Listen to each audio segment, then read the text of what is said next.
जोंथ' बर'नि जे गांनाय उखैनाया फुरा जायागौ माने जों कन्टिनिउ नांनायखौ लांबाय थागोन होननानै जों समाय जाखानाय हिसाबै जों दिनैसिमबो बे समायखिरा जानायावनो दङ।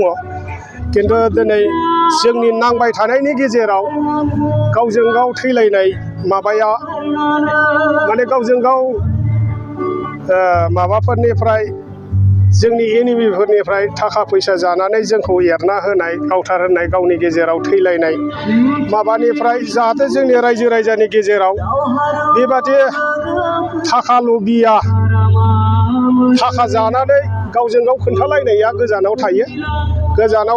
बेखौ गोजानाव दोनलायनानै जाथिनि खौसेथि जाथिनि मोनथायखौ बयबो गोसो होयो। बेथ' माखासे लिडारफोरनि सायाव जाबोबाय। माखासे लिडारा सोरबाया एसे बबेबा फारसेजों लुगैनाय भाबाव जोंनि जाथिया थगायजाबोबाय थादों। जों बेखौ लानानैनो गोदानै जों NLFB आफाद हिसाबै जों जोनोम होफिननाय बा जोनोम माबाफिनदों। दा जोंनि बे थांखिखौ लानानै जेनेबा जोंखौ सरकारा मोनसे आश्रय होनाय जायगा होफिननाय जोंखौ लेंहरनाय हिसाबै जों फैदों। फैनानै दा जोंनि सावरायनायनि बेलायाव जों बुंदों रन्जन दैमारि सार बा लिडार केदार जों गासिबो गवाबा जों फाइनाल डिसिसन बा थकआव जों जिराया होननानै जों दं आरो। इयुन समावथ' रायजो राजा बयबो नुगासिनो दङ। राजनितिकनि सालाव बर'नि माखासे माबाफ्रा गोदोगोन गोदाया बेखौ गासिबो रायजो राजाया नुगासिनो दं फारि फारि। दा बेखौ आं बुंफोरलायाबाबो जायो।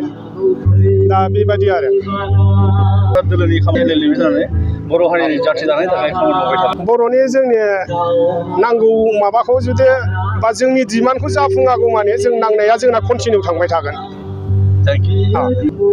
जेराव जोंनि NLFB हिसाबै जोंनिया जोंखोल बिथाङानो जोंखौ थैनानै गावनि जिउखौ बावनानैनो खोन्थालांनो हाबायबा बिथाङानो जुदि गावनि आगोमा जिउखौ बावनो हायोबा जों मानो बावनो हाया जाथिनि खाथेराव।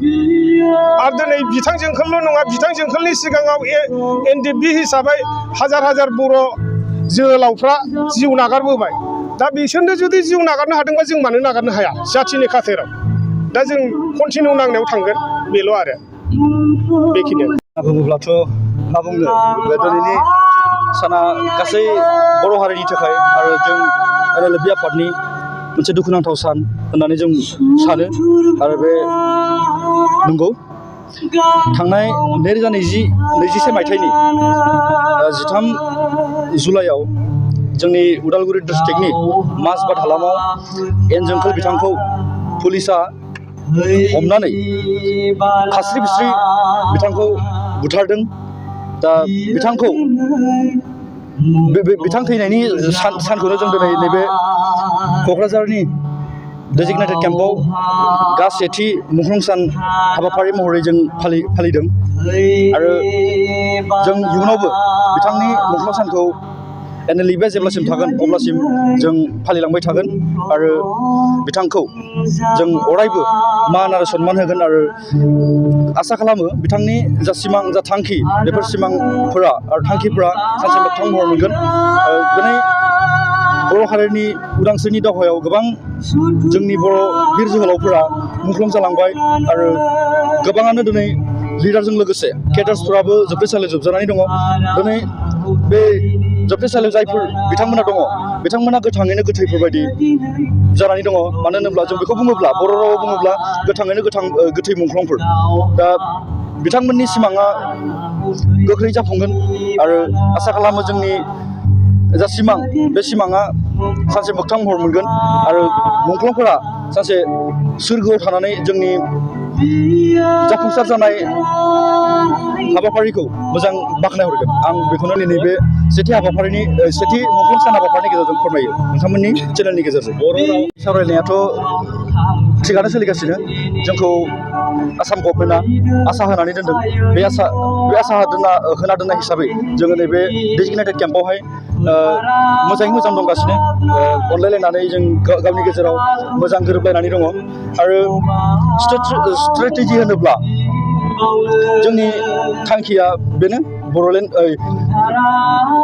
बर' माहारिनि जा अलखद सम बे अलखद समाव रैखाथि होनायजों लोगोसे जों बर' हारिखौ उदां खालामनांगौ जोंनि गुबै माबाया बेनो जानानै दं आरोखि जोंनि काउन्सिल गभर्नमेन्टजों लोगोसे आसाम गभर्नमेन्ट आरो इन्डिया गभर्नमेन्टखौ एपिल खालामो जे जोंनि हाथियारजों सोमावसारनायाव बाहागो लानाय दैदेनगिरि बिथांमोनजों लोगोसे जोंनि केडार्सफोरखौ गोख्रैयैनो जेनेरेल एमनेस्टि होनानै उदां खालामनांगौ आरो जोंनि जा थांखि बे थांखिखौ बिथांमोना सुफुंनानै होनांगौ अब्लानो जोङो जोबोद गोजोननाय मोनगोन जों NLB आफाद हिसाबैबो गोजोनगोन आरो दुलाराय बर' माहारि हिसाबैबो जों रोजा रोजा साबायखर बावगोन गभर्नमेन्टखौ बेनो